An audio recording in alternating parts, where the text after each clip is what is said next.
Hello everyone. Welcome to Contemplate Life. Here, we share real-life stories, heartfelt confessions, and meaningful lessons drawn from everyday experiences. Each story is a quiet reflection on life, love, and human emotions. Now, take a deep breath, relax your mind, and let us begin our journey together. How many years does a marriage need before it becomes untouchable, or does it never? I am 66 years old, and until recently, I believed that the most frightening things in life belonged to the past. Illness, poverty, loss. I thought I had already paid my share. I thought that at this age, what remained would be quiet, predictable, earned. I was wrong. Some wounds wait until you are tired enough to feel them fully. I have been married for more than 4 decades, long enough to forget who I was before becoming someone's wife, long enough to believe that shared history was stronger than desire. Stronger than impulse, stronger than foolish dreams that should have faded with youth. My husband is 70. We have grown old together in the most ordinary way. Wrinkles arriving without permission, bodies slowing down, conversations becoming shorter, but more familiar. We were not a perfect couple, but we were stable, or at least, that is what I told myself. Stability can feel like safety when I used to measure my days by routine. Morning coffee, the sound of the kettle, the housekeeper arriving in the late morning to help with cleaning, sometimes cooking, sometimes just keeping the house in order when my joints ached too much to bend. She was younger, efficient, quiet, polite in that way people are when they are careful not to cross invisible lines. I noticed nothing at first. Or maybe I noticed and chose not to see. There were small changes, my husband staying in the living room longer when she was around. Conversations that lowered their voices when I entered. A new attention to his appearance that felt strangely out of place for a man who once considered clean shoes an unnecessary effort. I told myself I was imagining things. At my age, you don't want to believe that life still has the power to humiliate you. You don't want to believe that love, after surviving decades, can still be questioned by something as simple as proximity and fantasy. But doubt has its own sound. It whispers before it screams. I began to feel like a guest in my own home. Not unwelcome, just unnecessary, like furniture that had served its purpose and was now being quietly assessed for replacement. The pain didn't come from jealousy at first. It came from confusion. I had given this man my youth, my middle years, my energy, my compromises. I had shared sickness and fear and long nights where money was tight and hope even tighter. And yet, suddenly, I felt as though none of that carried weight anymore. There is a particular kind of loneliness that comes from being slowly erased while still standing in the room. I didn't confront him. Not yet. At 66, you learn that not all truths should be rushed. Some need to reveal themselves fully before you dare to touch them. But something had already cracked. And once you hear that first internal fracture, you know that whatever comes next will change the way you see your life forever. This is where my story begins. By the time I understood how fragile our life had become, all the pieces had already been in place for years. My husband's name is Richard. We met when we were young, when neither of us had much to offer except effort and stubborn hope. He was steady, practical, never romantic in grand gestures, but dependable in the way that makes you believe tomorrow will come as promised. I built my life around that steadiness. I became his wife, then the keeper of our home, the quiet partner who filled the gaps so he could move forward without looking back. We live in a small town in the English countryside, not far from where Richard grew up. The house is modest but paid for, a detail he often repeats with pride. It has been our greatest achievement and our greatest excuse. Paid for meant safe, safe meant finished. Over time, finished began to feel like forgotten. Financially, we are comfortable, not wealthy. Richard receives a pension from years of work, and we saved carefully. There is no desperation in our life, no hunger or threat of losing what we have. And yet, there is a strange poverty that comes from emotional neglect, from years of being useful rather than cherished. We have 2 children, both grown, both living far away. Our son lives in Scotland, busy with his own family, practical like his father. Our daughter moved to Canada years ago. chasing a life that felt lighter than the one she left behind. They call, they visit when they can, but their absence has left our house quieter than either of us expected. When the children left, something else left with them, a reason to pretend everything was fine. Richard's mother passed away long ago. I was never close to her, but she respected endurance. She believed marriage was about duty, not happiness. In many ways, I became the daughter she expected, the wife who didn't complain, who stayed. Perhaps that is where I learned to stay silent. I am not a weak woman. I raised children, survived illness, held this family together during years when Richard was emotionally distant and unaware of his own absence. But I am a gentle woman, and gentleness, over time, can be mistaken for permission. The housekeeper's name is Elena. She came into our lives 2 years ago, recommended by a neighbor. She is in her early 40s, divorced, with an accent that hints at a life lived elsewhere. She works hard, never wastes words, and carries herself with a quiet confidence that reminds you she still believes in beginnings. I did not resent her at first.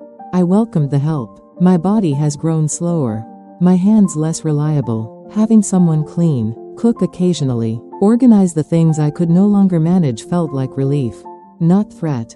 Richard, however, changed around her. He became more attentive, more talkative. He asked her questions about her life. He laughed more. I watched him become someone I had not seen in years. A man still capable of wanting, not just existing. Class differences did not exist in money, but in energy. Elena still lived in the world of possibility. I lived in the world of memory. Richard stood between us, drawn quietly toward movement, toward youth, toward the illusion of starting again without consequences. Seeds of conflict don't always look like arguments. Sometimes they look like comfort, like someone else listening when you have grown tired of explaining yourself, like attention arriving where it has been absent for too long. Our life was destined to crack not because of betrayal alone, but because of years of emotional distance that no one named out loud. I had become invisible through loyalty. Richard had grown restless through routine, and Elena arrived at the exact moment when neither of us knew how to speak honestly anymore. Nothing had exploded yet, but everything necessary for collapse was already there, waiting. The first warning signs didn't arrive as accusations. They arrived as habits changing shape. Richard began correcting me in small ways, not sharply, not cruelly, just often enough for it to sting. If I reminded him about his medication, he would sigh and say, "Elena already told me." If I asked what time she was coming the next day, he answered without looking up, "She's more flexible than you think." More flexible. I noticed how often her name entered our conversations, even when it didn't belong there. If the soup tasted different, he said Elena added a spice from her country. If the living room felt brighter, he said Elena rearranged the furniture better than we ever had. These were not insults, but they carried weight. Comparisons don't need cruelty to hurt. They only need repetition. One afternoon, I asked him gently, "Do you think she's here too often?" He looked at me as if I had asked something unreasonable. "She's doing her job," he said, "and she does it well. Why are you making this uncomfortable?" I apologized. That was the first time I noticed how quickly I learned to retreat. He began to schedule things without asking me. Elena would arrive earlier, stay later. Sometimes she cooked dinner while I was still in the house, moving around my kitchen with an ease that made me feel like a visitor. Richard sat at the table while she cooked, talking to her about things he no longer talked to me about. News, politics, his thoughts, his worries. Once, as she was leaving, he said, "You should rest more. Elena understands how tiring it is at our age." Our age.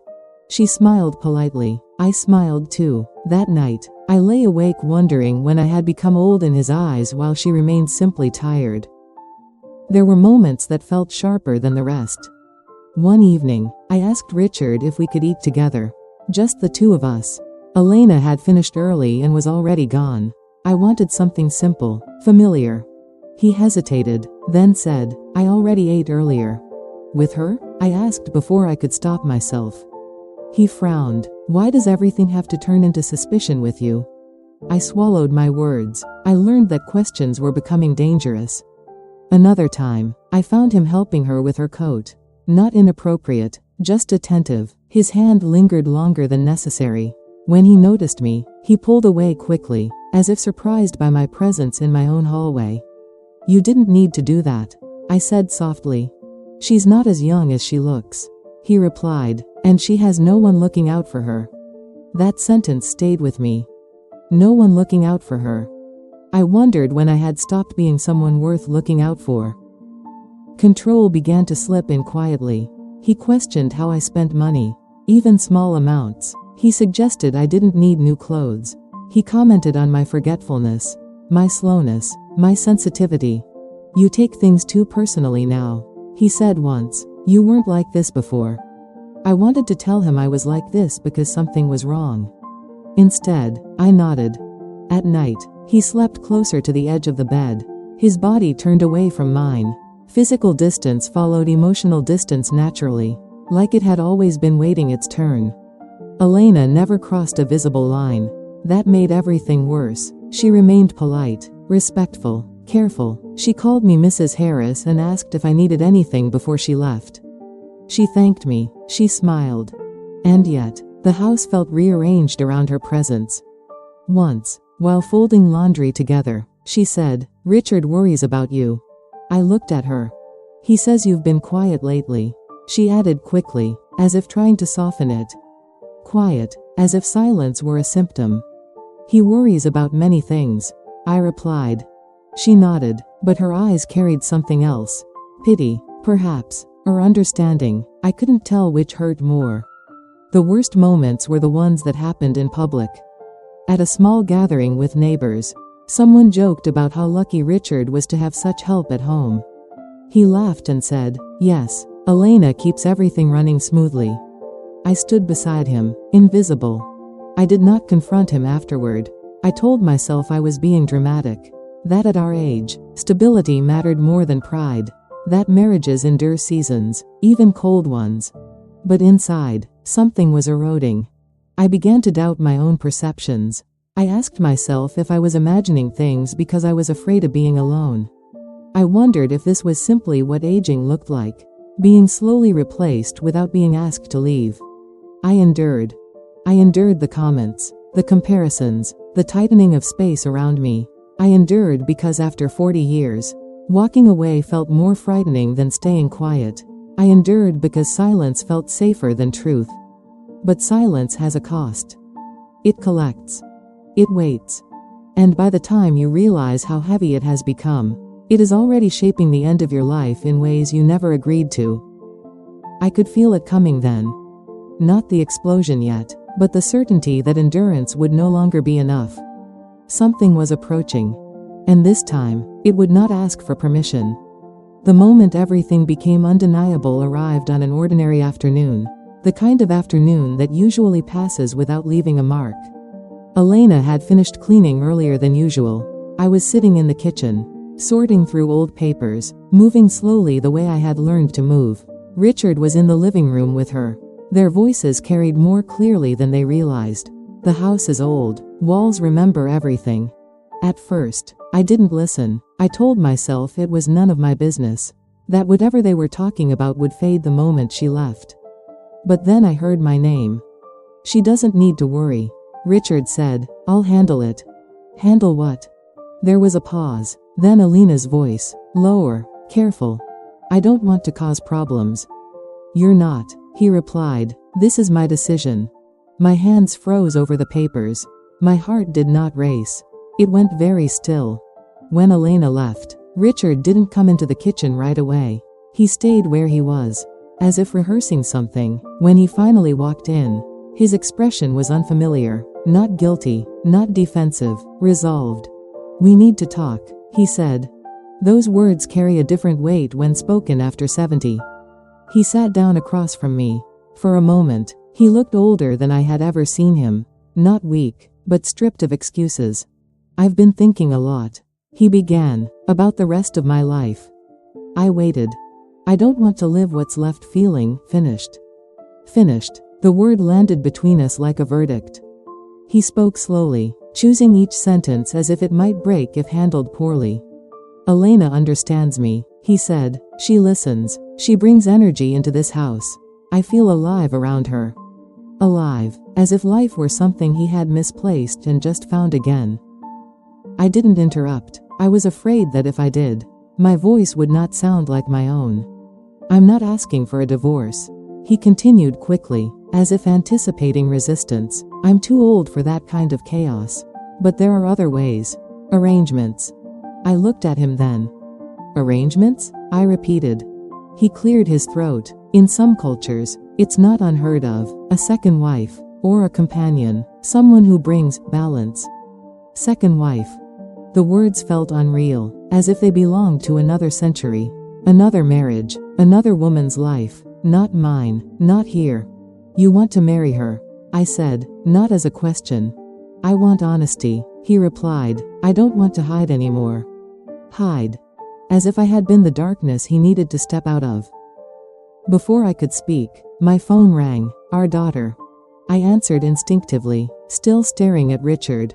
Mum, she said, her voice tense. Dad called me. I closed my eyes. He told me everything, she continued, about Elena, about his plan. Plan. Everyone had known before I did. He says you'll understand, she added hesitantly, that at your age, companionship matters more than tradition. At my age. I ended the call gently. When I opened my eyes, Richard was watching me closely, measuring my reaction the way one measures risk. Our son called later that evening. He was practical, like his father. Maybe it's better not to fight this, he said. You don't want a long legal mess. Think about your health, about what you can realistically manage now. Health, manage, realistically. Every conversation pressed the same invisible hand against my back, guiding me toward acceptance without ever asking if I wanted it. Richard began speaking about money, about how the house was in his name, about how everything had been paid for through his pension, about how he would make sure I was comfortable, taken care of. You won't suffer, he said, I promise. Taken care of. As if my life had come down to maintenance. That night, I sat alone in the bedroom we had shared for decades. I looked at the walls, the photographs, the life I had built quietly around a man who was now asking me to step aside without leaving. I realized then that the explosion was not Elena. It was not Richard's desire. It was the assumption that my silence meant consent. The crossroads stood clearly in front of me. If I stayed quiet, I would keep the house, the routine, the appearance of stability. I would also lose the last remaining piece of myself that had not yet been negotiated. If I spoke, if I resisted, everything would change. There would be conflict, division, loss, perhaps even loneliness deeper than anything I had known. At 66, people expect you to choose comfort over truth, peace over dignity. I sat there in the dim light, listening to Richard move around the house as if everything were already decided. And for the first time in years, I did not feel old. I felt awake. Whatever came next would not be quiet. And it would not be endured in silence. The confrontation came the next morning, not because I planned it, but because there was no longer any room left to breathe. I woke before dawn. My body moved with a strange calm, as if it already knew what my mind was still trying to accept. I made coffee and sat at the kitchen table, staring at my hands. They looked older than I remembered. Veins raised, skin thin. These hands had held children, folded laundry, steadied a household for decades. And now they were trembling, not from weakness, but from clarity. Richard came in an hour later. He was already dressed, careful, composed. That composure felt like an insult. You're up early, he said. So are you, I replied. We sat across from each other. The same table where we had eaten thousands of meals. The space between us felt wider than the years we had shared. I thought about what you said, he began. No, I interrupted gently. You thought about what you want. He frowned. That's not fair. I looked at him steadily. Fair ended when you decided my life without asking me if I still wanted to live it. He opened his mouth, then closed it. I continued before he could gather his arguments. You spoke to our children before you spoke to me, I said. You discussed my future as if I were already a problem to manage. Do you know what that feels like at 66? He sighed. I didn't want to hurt you. You didn't want to be uncomfortable. I corrected. There's a difference. His voice hardened. I've given you stability, security, a home. And I gave you my life. I said, don't pretend those things weigh the same. That was the first hammer blow. I saw it land. He shifted in his chair. This isn't about gratitude, he said. It's about reality. I'm 70. I don't have many years left.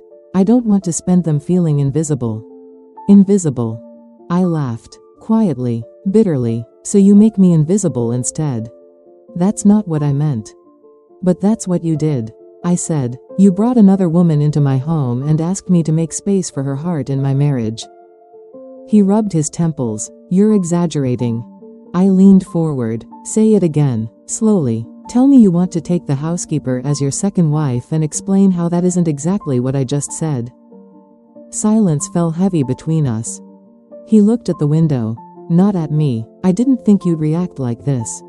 Like what? I asked. Like a woman who finally understands she's being erased? His voice rose. You're making this dramatic. That word cracked something open in me. For 40 years, I swallowed my needs so you could sleep peacefully.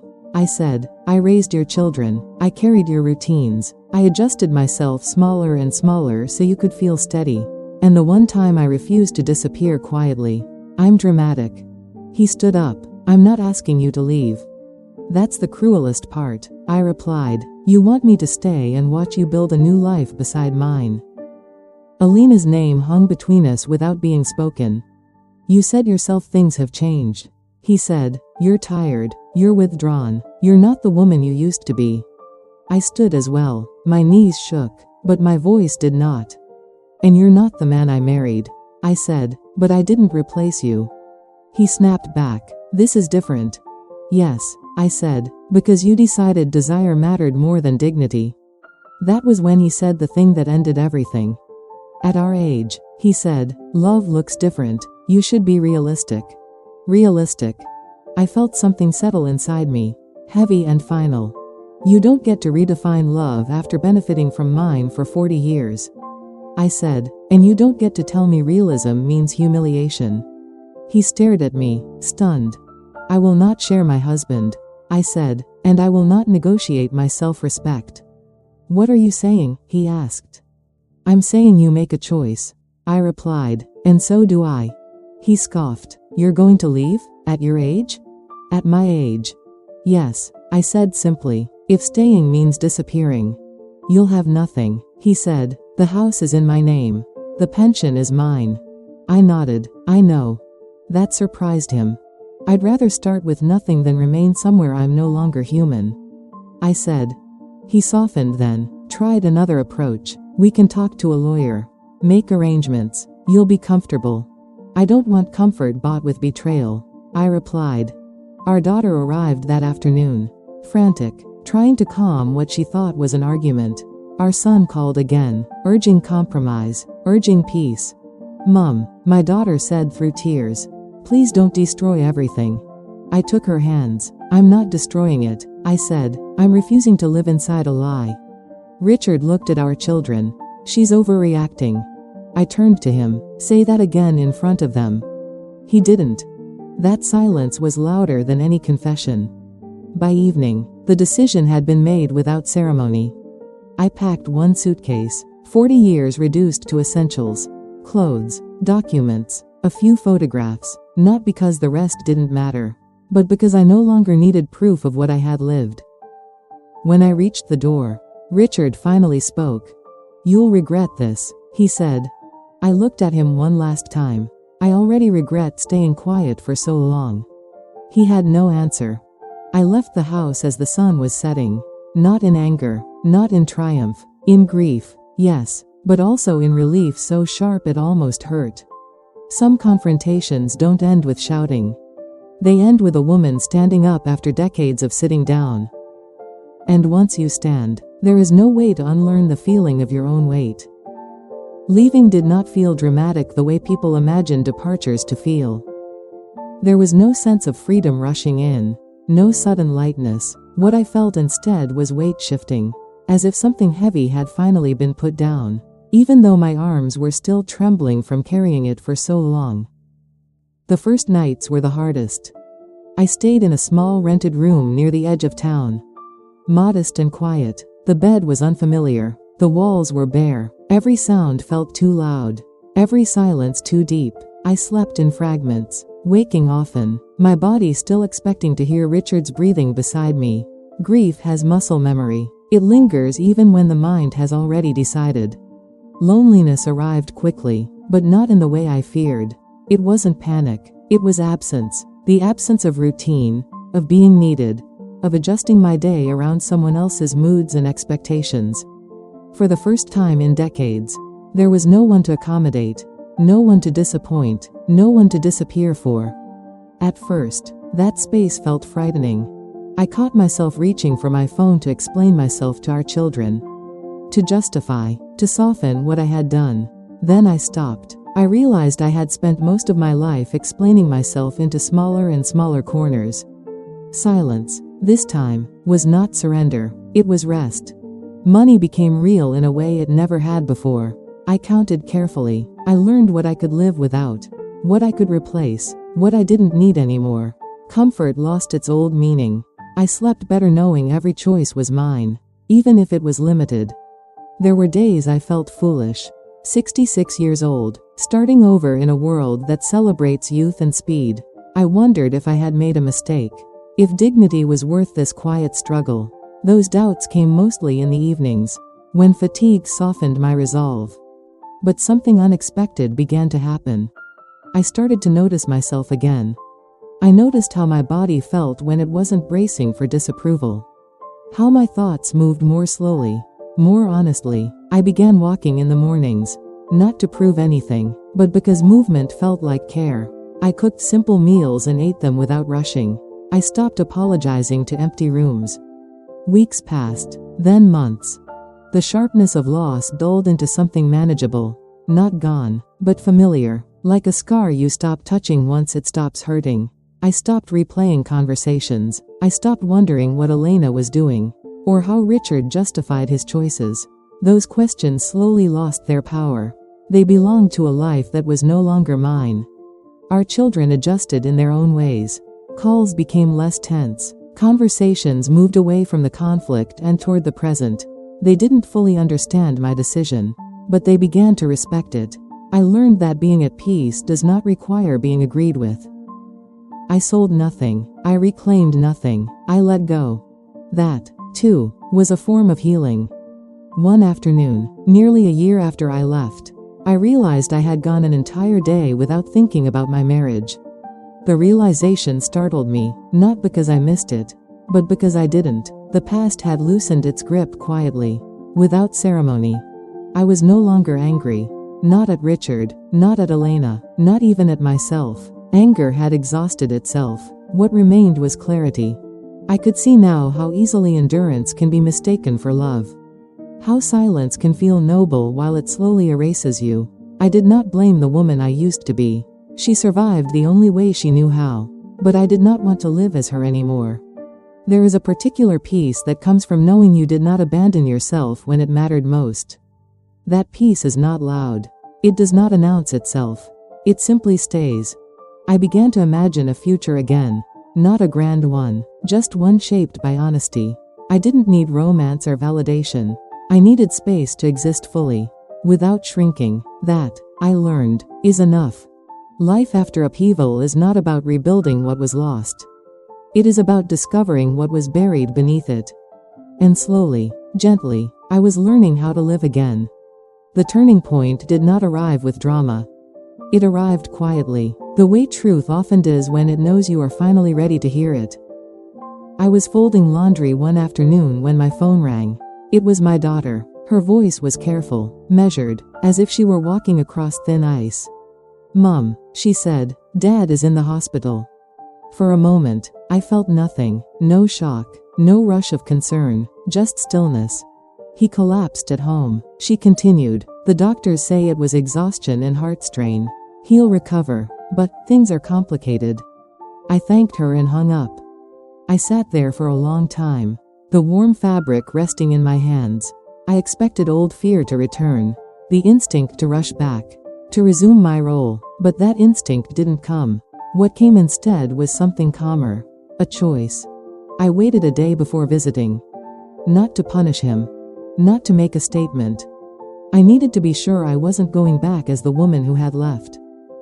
The hospital room smelled faintly of antiseptic and wilted flowers. Richard looked smaller than I remembered, not weak, but diminished, as if certainty itself had drained from him. When he saw me, his eyes widened slightly. "You came," he said. "Yes," I replied. "I wanted to see you." He gestured to the chair beside his bed. I sat, placing my hands calmly in my lap. For the first time in decades, my body did not tense around him. We spoke about ordinary things at first. The doctors, the weather, our children, safe ground. Then silence settled between us, thick but not hostile. "She left," he said suddenly. I looked at him, waiting. "Elena," he added, "she didn't want complications. Not illness, not uncertainty." There was no bitterness in his voice, only disbelief, the kind that comes when illusions finally collapse. "I see," I said. He studied my face, perhaps searching for satisfaction or judgment. He found neither. "I thought starting over would make me feel young," he continued. "Instead, it made me afraid." I nodded slowly. Fear was always the loudest voice in this house. He exhaled, a sound heavy with admission. "I didn't realize how much you held together," he said, "not until everything fell apart." That was the buried truth. Not an apology. Not regret spoken too late. Just clarity.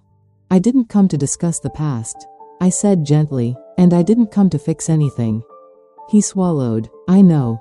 We sat quietly again. For the first time, I saw him without resentment, without longing, just as a man who had made choices and now lived inside them. "I was angry with you," he said after a while. "At first." "I know," I replied. "But now," he continued, "I understand something I refused to see before." He looked at me, really looked. "You didn't leave because you were cruel," he said. "You left because you were done disappearing."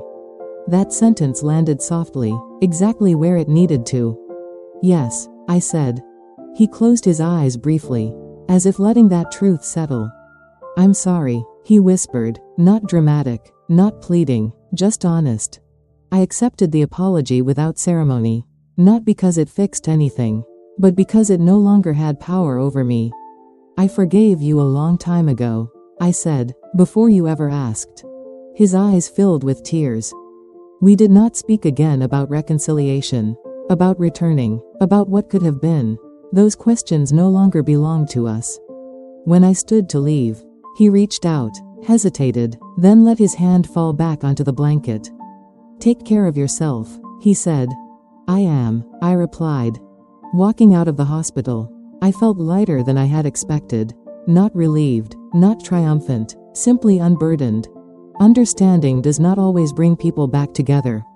Sometimes it gives them permission to part cleanly. That day, I let go of the last thread tying me to the woman I had been in that marriage. I did not erase the past. I placed it where it belonged. Behind me. And for the first time, my steps forward felt entirely my own. Life did not return to normal after that visit. It returned to something quieter, and perhaps more truthful. I did not walk away from the hospital feeling victorious, or even relieved. What I felt was closure, the kind that does not slam doors but gently sets them down. The chapter that had shaped most of my adult life no longer followed me like a shadow. It stayed where it belonged, in memory, not in my breath. I continued living the way I had learned to live again, slowly, intentionally, without shrinking. Mornings became something I looked forward to. Not because they were full of promise, but because they were mine. I made tea, opened the window, listened to the world wake up without needing me to perform a role in it. Richard recovered. Our children told me. We did not speak again. We did not need to. Some relationships are completed not by distance, but by understanding. When you finally see someone clearly, you no longer need them to change for you to move on. People often ask if I regret leaving so late in life. I think about that question carefully now. Regret assumes there was a perfect time to choose yourself. I don't believe that exists. There is only the moment you finally stop abandoning who you are. I do not regret staying as long as I did. That woman carried me to this one. And I do not regret leaving when I did. Because I left with my dignity intact. Not in pieces. Forgiveness came to me quietly. Not as a decision, but as a release. One day, I realized I was no longer carrying the weight of what had been done to me. I wasn't defending myself in conversations that no longer existed. I wasn't explaining my choices to people who never lived my life. Sometimes forgiveness is not because the other person deserves it, but because we deserve peace. Peace does not mean forgetting. It means remembering without pain. It means allowing the past to be part of you, without letting it define you. It means choosing rest over resentment, clarity over bitterness. I am 66 years old, and for the first time, my age does not feel like a limitation. It feels like wisdom earned the hard way. I know now that love should not ask you to disappear, that companionship should not come at the cost of your voice, and that it is never too late to live honestly. If this story stayed with you, perhaps it touched something tender inside your own life. Stories like this are shared quietly on Contemplate Life, a place for reflection rather than answers.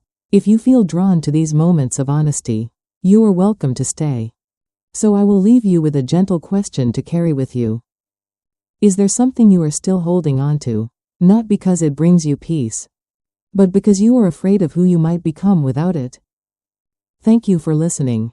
Take care of yourself. And until we meet again, goodbye.